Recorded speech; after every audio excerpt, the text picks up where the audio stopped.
everyone. Welcome to the show. It's called The Hash. We talk about crypto news and why it's interesting. We got a lot of stuff to talk about today. So I'm going to skip the intros. I'm just going to get right to it. Ben, you're opening the show. You're talking about ransomware. What's the deal? I know, one of my favorite sad things per gen to talk about. So, on the heels of the Colonial Pipeline hacks that we saw last month, JBS USA Holdings Inc., the largest meat producer by sales in the world, was hit with a ransomware attack and finally paid up to the tune of $11 million. This, pretty much dwarfs the 4.4 mil that Colonial Pipeline hack paid. I believe in the last couple of weeks, and really just continues this long line of trend around ransomware, continues the discussions around the role of cryptocurrency in those, and also just what regulators need to do, not just about crypto, but about ransomware more generally and how to stop it. So I want to toss this one to the group. Jen, what are your thoughts? Here we go again. Okay, so this was the point made in the article that these hackers are now targeting essential services when previously they were targeting data-rich companies, right? And so this made me think a lot about cybersecurity. I mean, companies that hold on to a lot of really personal data, they probably focus on cybersecurity. They probably invest a lot more into it. And maybe these services, didn't think they were a target before. It seems like a really kind of surface level thought, but it brought me back to the conversation that we were having last week about companies really understanding what it means when it comes to cybersecurity and what it means when it comes to protecting yourself. And I just really feel like a lot of corporate America and corporations aren't there yet. And because of that, unfortunately, I think we're going to see more and more of these, and it's just going to be a really negative kind of it's going to continue the negative narrative that we've seen when it comes to crypto. So again, no optimism from me when it comes to this story. Yeah, I think I would say this is... No, David, take it. I would say this is definitely, short-term negative for cryptocurrency, but I would say it's long-term a positive from a cybersecurity perspective, actually. One of the things that I've been sort of playing with is this idea that Bitcoin sort of becomes a bug bounty system by default. So you have these profit-driven hackers who are now given an opportunity to monetize their ability to compromise systems that are vulnerable. And obviously there's disruptions. We saw the Colonial Pipeline had a huge impact, but it's probably preferable to have criminals targeting these systems right now than to have nation states targeting them 2 or 3 years from now. And so in that sense, we're getting an incentive right now for companies to strengthen their systems, to take lessons that we already know how to make things more secure and take those actions before we're actually involved in an all-out cyber war. I mean, one thing that's very evident is that for a long time, the United States, the narrative around all of the security has been very one-sided. It's always been on the offensive, right? It's always about how do we get into systems? How do we get through those hackers' phones and get them? And, we're always talking about how to break encryption, weaken it, make it easier for law enforcement to get in. We need to change the narrative and start talking about it from a defensive point of view, because people, like companies, are just not thinking in terms of this because the government never mentions it. And so they're thinking, well, you're right, we need to catch the bad guys, we need to weaken encryption. No, we need to strengthen it. We need to help companies learn how to protect themselves. We need more education in all of this. And you're quite right, Jen. I think that a lot of companies don't realize that everyone in the digital age needs to be protecting themselves. Everyone needs to be diverting part of their budget towards cybersecurity, OPSEC. If they don't, more and more of this stuff is going to happen. And that's just the world we live in. There's no legislation that's going to come out where they've made, hacking illegal. Like, it doesn't matter. The bad guys don't care what legislation you pass. They don't care what working groups are talking about. No working group is going to solve this issue. It's just not something that's going to be efficient. What is efficient is incredibly strong encryption and teaching people how to use it. And that's the only thing that's going to be protecting our, essential services and things like that. And I do think there's a whole economics kind of perspective in this that's really interesting. And Naomi, I want to briefly hit on what you were talking about the U.S. focusing on offensive capabilities.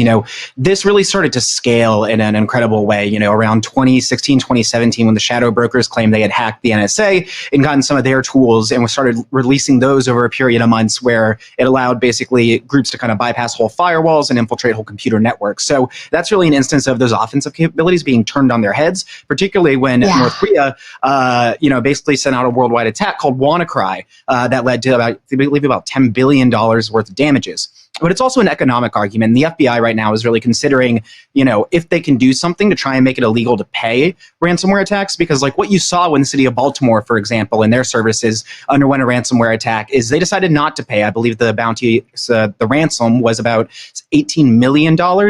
And they didn't pay. All of their systems got wrecked, and they had to be rebuilt. And that cost about $75 million. And so, insurance companies and companies that are paying these things right now are saying, look, we don't want to have to rebuild from scratch. We're just going to pay. But as long as they're paying, and that's not an issue of crypto, that's just an issue of paying, period, then people are going to keep doing this because there's an economic incentive to. And something that's really interesting is when they target critical infrastructure and stuff like that, we saw the price of various meats go up while this was happening. This is in advance, 4th of July, Father's Day, these other sorts of things. And we saw panic buying at gas stations in light of Colonial Pipeline attack. And so these are other economic wins that are buffeting an economy right now that's already dealing with so much. So I think these are really interesting things to consider. But Jen, I saw your hand go up previously in response to Naomi. I think that Naomi's hand just went up. Sure. Naomi did it? Grab it. Yeah, it did. I know I said I wouldn't talk much because my voice is not too good. There's so much to say about this. I mean, this is on juicy, your point, just Ben, like JBS's meats. Yeah, I will take it after right. Naomi. But I think Ben, to what you were saying about these laws, I think it's crazy passing a law says it's illegal to pay ransomware, but I also understand your argument about the economic incentives. I also hope that, people start to realize how much it's going to cost them in terms of time and bad PR and, potentially losing their system to not protect themselves, right? There is everyone on this show should have some sort of time machine backup, something that's updating their computer every day, in the crypto industry, just making sure that every individual, not just companies, are protecting themselves and understanding easy ways that you can bypass these tools that the hackers rely on, having robust backups. But let's change track. Yeah, Zack, take us to the flow.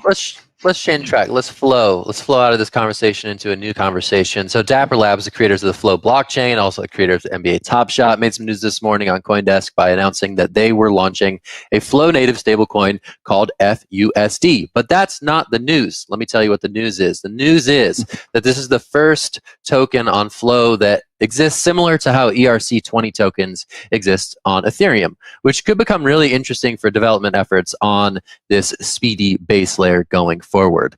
I'm going to toss this. Who am I going to toss this to? I'm going to toss this to David. David, so this is in the base layer wars narrative, something that's near and dear to my heart. Adding this functionality for people to do all sorts of crazy things on Flow beyond just NFTs, beyond just cool video highlights of NBA players is potentially really interesting, and I wanted you to take. Yeah, and this is really, really great from sort of a strategic perspective, right? And somebody correct me if I'm wrong, but if I remember correctly, this is the only example I can think of a company and a base layer that has a product first and then is leveraging that product to expand what their blockchain does. Because Topshot is obviously huge, but there's not a whole lot else going on Flow right now. But they're using that. They're deploying the stablecoin. They're adding the ERC20 functionality. We got to come up with a better term for that, by the way. We can't just call them ERC20s when they're on a different blockchain. And so for Dapper, I think it's obviously smart. There are, I think, some questions about, fragmentation, obviously, and interoperability between all these chains that should be concerning from an ecosystem perspective. But for Dapper, it's great. And also, just to point out, they're also talking about wrapped ETH on Flow, which is, at least as important, if not more so, than the token generation. I haven't really thought it through, but that's got some fascinating implications. Yeah, I'd say just the knock. So it's really a strategic play. Yeah, no, for sure. And I think the knock-on flow, as you kind of alluded to, is that it's been a very tightly controlled walled garden, right? So I think we're starting to chip away at these walls and potentially see some interesting applications that neither Dapper nor anyone else on that network at the moment are, well, Dapper is pretty much the only one on the network at that moment. So some interesting applications that are unanticipated and in keeping with past developments on various networks.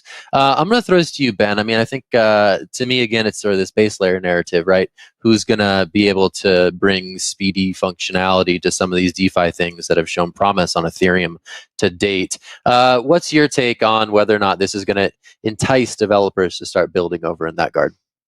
Yeah, I mean, we see a bunch of other stablecoins in this regard. I believe about, the kind of market of those like over 100 billion at this point, which is kind of wild. But it shows that there is like a utility to these things, and they do kind of set things and get it away from the volatility that kind of turns people off, like, running through these gardens in a lot of ways. But David, I think your point was pretty spot on in terms of like, Dapper is Dapper, but Topshot is the thing. And that's why people are kind of, starting to migrate. I believe we talked previously on the show about some other smaller NFT collections kind of popping over onto the Flow blockchain. I'm curious to see what other kind of app developers come to this, why that's appealing, and maybe if they just want to like hitch their app train to the the wagon that is Topshot. So I'll be curious to see that. I think the multi-chain aspects that we've discussed too is a big part here. Like we're starting to see a lot of momentum like happen towards that. I've covered like companies that are betting on that as the whole thing for the future. And we're seeing like IBC start to gain more traction among a number of other chains. So once that happens, I think these things are going to get really, really interesting. And those walled gardens are maybe going to cease to be that. I mean, that's a big statement, but I think that is the idea, because then you have so much more optionality. You have so much more interconnectedness and movement between these chains. And that is just a really, really exciting world. So that's kind of my take here is, this is the here and now. That's the future. How we're getting there is going to be really, really cool. I think Jen had Zack, something to throw in. Yeah, I wanted to ask you, Zack, the story said that by having a stable coin, they hope to entice bigger corporations, mainstream corporations to come over to Flow and build. Do you think that's an enticing enough offer, or is that an indicator of some deals that may be in the pipeline? Yeah, I don't know. That's a great question. I would have to summon the crystal ball, so I have no knowledge of that. But I do know that there's a few like projects on Flow right now, but they're small. I think if Dapper, just given you can imagine that with the success of NBA Top Shot, they are having a lot of big brands and companies come to them and say, "Hey, do this for us." If this is another tool in their toolkit to be like, "Okay, cool. Like we're not going to do this for you, but here's some tools for you to build something potentially on your own." Like maybe that's part of the thinking, but really, I don't know. I think it's going to be interesting to see if this does lead to a Cambrian moment of a Cambrian explosion of dApps on Flow, so that it becomes more than just the NFT thing. And they just recently closed another huge funding round, right, Zack? And I know that VC is sort of like to have their companies that they fund sort of talk to each other. So that might be data points to keep watching here. I forget, man. I know they raised that big one from Michael Jordan, but yeah. We have to take a break. We got to pay the bills. We got to do all that good stuff. We got to rest our vocal cords and think about what's next. But what's next? I will tell you what's next. Volcano-powered Bitcoin mining is next. This El Salvador story just keeps getting crazier. Stick with us. It's The Hash. Let's have some fun. See you soon. When we say we want to reimagine money, it turns out we're going to the heart of the matter. Imagination has always been a key part of what money is. Imagination, in the form of cultural creativity, is also something that the cryptocurrency community has in spades. And to the outsider, that can be a reason to dismiss it as frivolous, as something built on nothing. To dismiss it for these reasons, though, is to ignore that all money is imagined.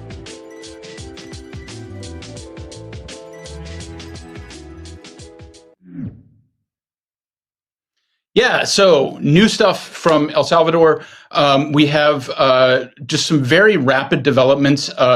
Big shout out to Nick Carter, who put together a discussion, I believe last night, that led to the decision by the president that he's going to encourage volcano mining. So I think we have his tweet that we can look at. Yes. So he's going to instruct their geothermal power company to make some green energy available. So this speaks to a lot of issues. And I think Zack wanted to jump in and get us going. Sure, I'll jump in. So the thing was 2 nights ago, and this idea of Bitcoin mined through volcano geothermal seemed to have been hatched in this Twitter Spaces, and then with a matter of hours, it was directed into some version of state policy, which I think just is pretty ridiculous in terms of the process here, but very interesting to watch unfold in real time, right? This is like kind of like if Michael Saylor had a government at his disposal, a government which is like almost completely in line behind the president of El Salvador, Bukele. So I think it's really really wild and like very crypto to see this matter of national policy play out on crypto Twitter. I think that's pretty remarkable to see happen. I think Danny Nelson was able to file a story in this and sort of do the TikTok of events, right? In the wee morning hours of Wednesday on Twitter, this idea was barely hatched, and then a mere hours later, there was a directive to the power company, and the power company guy replied, "Yes, Presidente, we can do it." So the fact that this is happening is really crazy, and I think there's going to be more fast developing, very visible pronouncements and developments on this going forward. I mean, it was promised that there's going to be a new idea every day, and we haven't had our idea yet today, but I wouldn't be surprised if we saw something more come out of it. Yeah, I believe Danny. And the reason that this is, oh, sorry. Ben, no, I just was going to say, I believe Danny and Nelson used the word bristling speed in that piece, which I thought was really apt because it does make your hair stand a bit on end just how quickly this is going, kind of and I will say like the informal process of just like, all right, to Twitter Spaces, like to actual government policy. And I think that there could be a lot of implications there for maybe potential fallouts down the road. Like I want to see all these bases covered. But David, how does this fit into the narrative of like stranded energy being used to do Bitcoin mining, particularly within the larger context of this carbon footprint conversation that's been ongoing for months now? Right. Yeah. So the stranded energy thing is fascinating and really one of the huge strengths of Bitcoin, if you accept the other good things about it. We've seen the reason that China was so big in crypto mining is because they had, for a time, a lot of stranded energy in their hydroelectric dams in the western part of the country. We've seen natural gas flaring being used. These are situations where you have energy, but you either don't have the demand to use it locally or you don't have the infrastructure to send it where it's needed. And you can use it right on location to mine Bitcoin. El Salvador does not have a super robust economy. And so they have all of this geothermal energy, but not a lot of ways to put it to economic use. So it really does seem to make a lot of sense that they would use that to mine Bitcoin.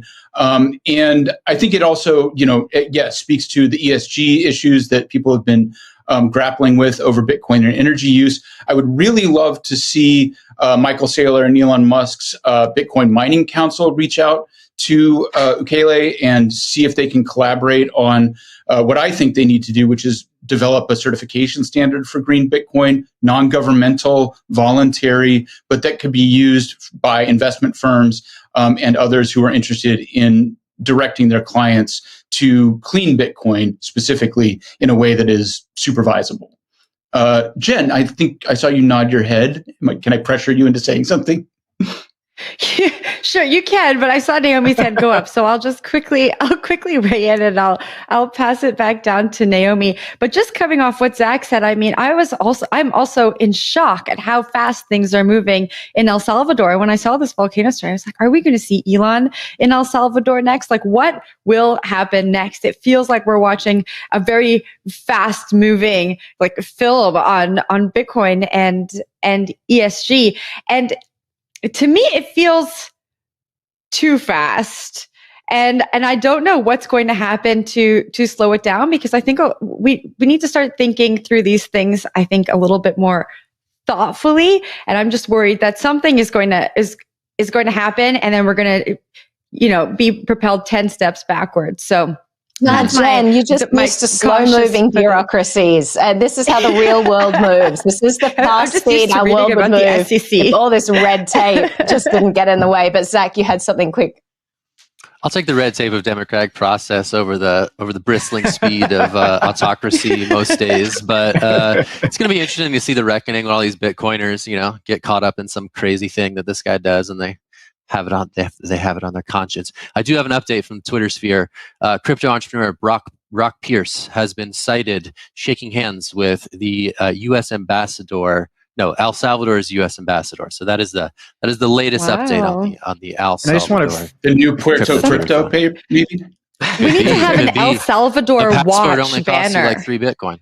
Yeah, we and situating this too very quickly in the ESG conversation, Jen, like you were mentioning, like let's also say that like this is like a national kind of gas company. This is not like an independent entity, and so like linking up like geothermal and like Bitcoin mining could just make them a lot of money potentially. So like there is self-interest certainly driving this too. It is not definitely pure altruism or something of the like. But Naomi, what you got? So there was an interesting story on time.com that says you can buy more things than ever with crypto. Here's why you shouldn't. So I wanted to kind of rip into this article. I'm so sad Will isn't here because I was hoping to like battle it out with him. But basically, some of the premises of this article I agree with. This idea that, don't pay with Bitcoin. It doesn't make much sense for me given the transaction fees to pay with Bitcoin. But the idea, the main crux of this article was that they're citing volatility as the reason for not using crypto. But then they're talking about places like, Venezuela, where it makes sense to get rid of your bolivars as quickly as possible, where a currency is very, very volatile. So really what they're saying is it's not volatility that they're talking about. They're saying there's potential upside for crypto. And so you don't want to spend it, right? You don't want to get rid of something that may be worth a lot more tomorrow. They don't care about it going down the other way when you've just made a bunch of money by spending it. So I wanted to kind of dig into this idea of crypto going up and what that should mean for our purchases. I'll throw it to the group to start off with, and then I'll give my thoughts. But Ben, what are your thoughts on all this? Yeah, this is a weird one, like the volatility being the thing that, means that you shouldn't ever spend crypto. Obviously, Bitcoin's kind of the leader, and that was the dominating thing. They also mentioned like the volatility of Bitcoin Cash itself, which is kind of held out, Naomi, you've done this too, like talking about it as a way to spend money. I think it really ignores sort of, and I watched an interview with Jack Mallers of Strike actually on CNBC recently where, the host was kind of asking, and he brought up the freaking pizza argument again, where it's like, well, what if you try to buy a pizza? And this is a narrative I'm so over, but it was like, and then you send, your Bitcoin, and then it's decreased by 30% by the time it's used to pay for the pizza. And I think he's just ignoring the reality of things like Strike, which do this quickly and instantaneously, but also like Lightning Network developments that are being built on the Bitcoin network and to make these things happen quite quickly and in the forms of micropayments where like spending $10 is okay. So I don't know. I thought this was an article that had a lot of different angles, and it was really a little bit unclear if you should spend it on anything, or are they just saying like hodl till you die? Yeah. But let's also acknowledge the real elephant in the room here, which is, transaction fees are one thing, but the real reason you shouldn't spend your crypto, especially Bitcoin, is capital gains taxes are just completely unwieldy. And it's one of the things we can circle back around. One of the big things in the El Salvador story is that they've eliminated capital gains taxes on crypto expenditures. And I don't know what the implications for that are going to be internationally, but it does put, I think, some pressure on other governments to make the same move, which could totally change the dynamics here. Jen, you wanted to jump in. I was just going to say, I think it makes sense for some people to spend their Bitcoin, and it won't make sense for other people. I think it depends.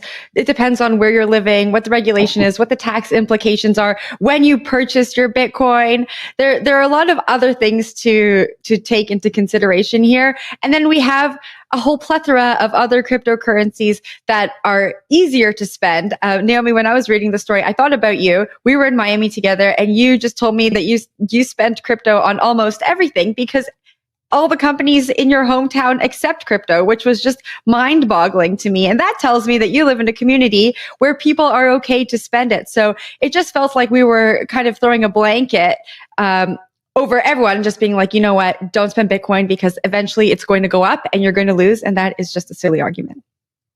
Yeah, I want to dig into that argument for a little bit. So if you really believe that crypto is only ever going to go up, why have any US dollars, you know? And you have to spend something, right? So why not put everything into crypto if that's what you believe, you know?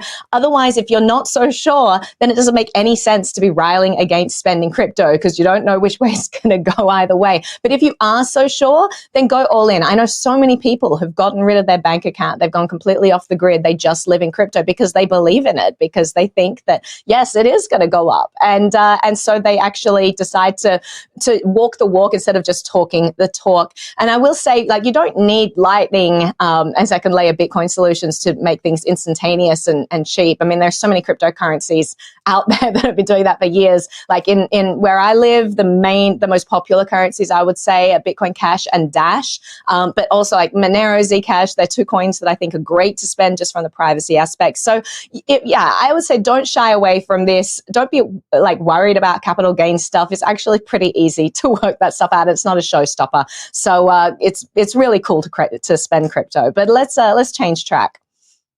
All right, so we are going to end the show off talking about clone companies. So for those of you who don't know what a clone company is, it's a company that uses the details of, it's like a scam, I guess you could say, a scam company that uses the details of a legitimate company to lure unsuspecting victims into phishing scams. So this is ICO Crypto. The UK is warning users against this website.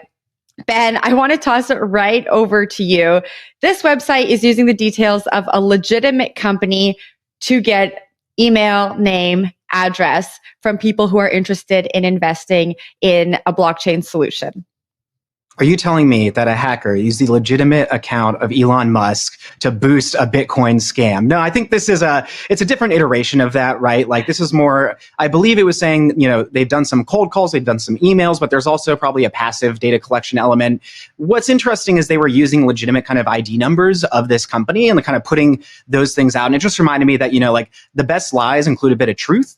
And I think that's something that makes it a little bit harder to parse in this regard. So this is a scam that's maybe like, it's propping itself up as a legitimate company, but it's also, you know, not necessarily reaching out to you. It's basically saying like, you know, you come to us, maybe you misdirect to a website. You know, there's a ton of different things that happen there. Like I all the time go to search a certain website, mistype something, and it pushes me somewhere else. And it's like, oh, you need to download this like Google Chrome extension to like access this. And I'm like, well, that doesn't usually happen. And it just shows like, you know, how these small mix-ups can lead to different outcomes. So this is something that, again, is absolutely out there and another reason to just check it out, but also go a little bit beyond kind of if something looks initially legit or does like, I don't know, have some indication it could be true. Those things can be borrowed and can be, you know, basically stolen.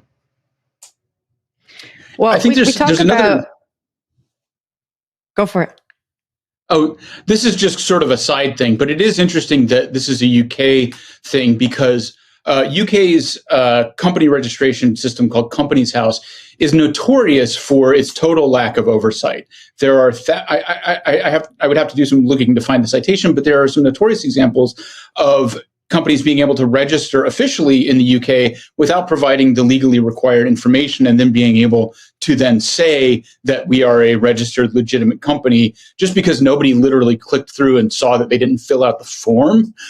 So that's just an interesting aside. But Jen, you wanted to jump in. Yeah, I mean, we talk about scams looking like scams so much on the show, and the website is beautifully designed. But when you start reading it, there are a lot of grammar errors, and it's if you kind of get into it, it's kind of clear that maybe these people don't really know exactly what they're talking about. Zach, I'm going to kick it down to you. Or Naomi, I'll kick it up to you. What did you think when you read this story? Well, I just wanted to give people a tip, like going on what you were saying, Ben. I think that's such an important point. Like website mistakes are so common and can get you into so much trouble. There are password managers you can use, like plugins that autofill websites only if the certificate is valid, only if it is the exact website that password is for. So things like that can be very helpful in helping protect you against like human error and protecting you from yourself. So definitely would encourage people to look into that from a security and personal security standpoint. But Zach, I'll throw it down to you. I got nothing. I mean, that was helpful. I think that's a good like news you can use tidbit here, right? Because it's we're always talking about. I mean, we're talking. I mean, yeah, the internet the internet is a scary place, people. There's always something going on in the shady internet. It's also fun. Yeah. Let's not scare everyone. I mean, The internet's great. The internet's great. Yeah, it's great, Zach. I do love the internet. Rotting Thank from you, the internet. inside. Thank you, internet. Just okay. All right, we're gonna end our show with an ode to the internet. That's it for today. Thank you, the Hash co-hosts. It's been fun. David Morris, thanks for filling in today. Jen Sanasie, Ben Powers, Naomi Brockwell, fantastic as usual. I am Zack Seward.